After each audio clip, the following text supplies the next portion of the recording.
Chapter 18. A son is promised to Sarah. The Lord appeared again to Abraham near the oak grove belonging to Mamre. One day Abraham was sitting at the entrance to his tent during the hottest part of the day.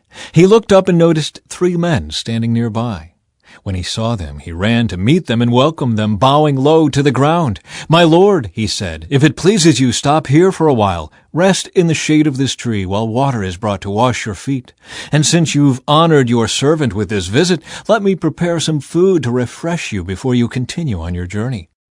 "All right," they said. "Do as you have said."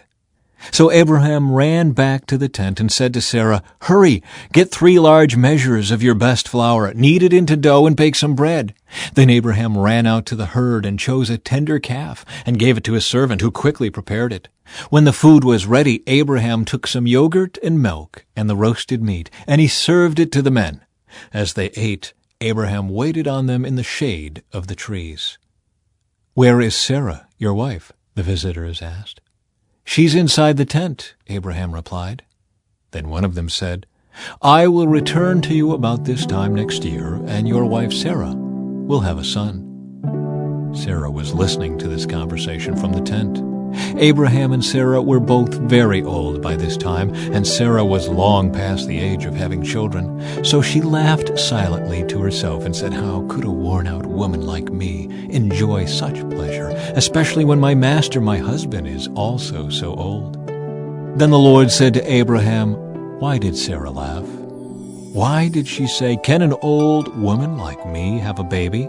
Is anything too hard for the Lord? I will return about this time next year, and Sarah will have a son." Sarah was afraid, so she denied it, saying, "I didn't laugh." But the Lord said, "No, you did laugh." Abraham intercedes for Sodom. Then the men got up from their meal and looked out toward Sodom. As they left, Abraham went with them to send them on their way. "Should I hide my plan from Abraham?" the Lord asked.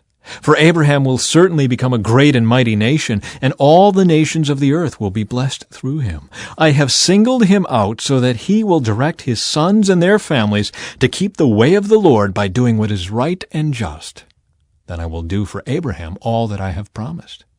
So the Lord told Abraham, "I have heard a great outcry from Sodom and Gomorrah, because their sin is so flagrant. I am going down to see if their actions are as wicked as I have heard. If not, I want to know." The other men turned and headed toward Sodom, but the Lord remained with Abraham. Abraham approached him and said, "Will you sweep away both the righteous and the wicked? Suppose you find 50 righteous people living there in the city. Will you still sweep it away and not spare it for their sakes? Surely you wouldn't do such a thing, destroying the righteous along with the wicked. Why, you would be treating the righteous and the wicked exactly the same. Surely you wouldn't do that.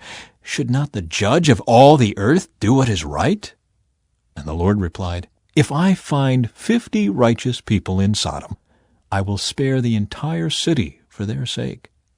Then Abraham spoke again, "Since I have begun, let me speak further to my Lord. Even though I am but dust and ashes, suppose there are only 45 righteous people rather than 50. Will you destroy the whole city for lack of 5? And the Lord said, "I will not destroy it if I find 45 righteous people there."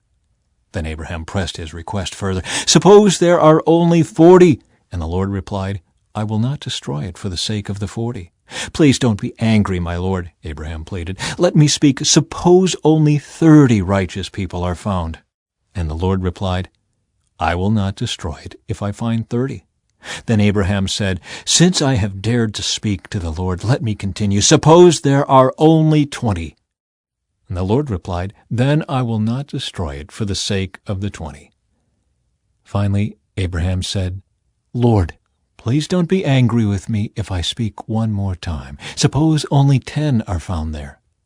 And the Lord replied, "Then I will not destroy it for the sake of the 10.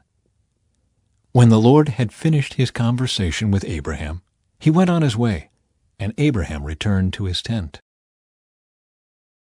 Thank you for joining us on this Bible journey today. If this reading blessed you, please like this video to support our mission, subscribe to continue walking through the Bible with us, and share it with someone who needs God's Word in their life. Together, let's grow in faith, one day at a time. See you in the next reading.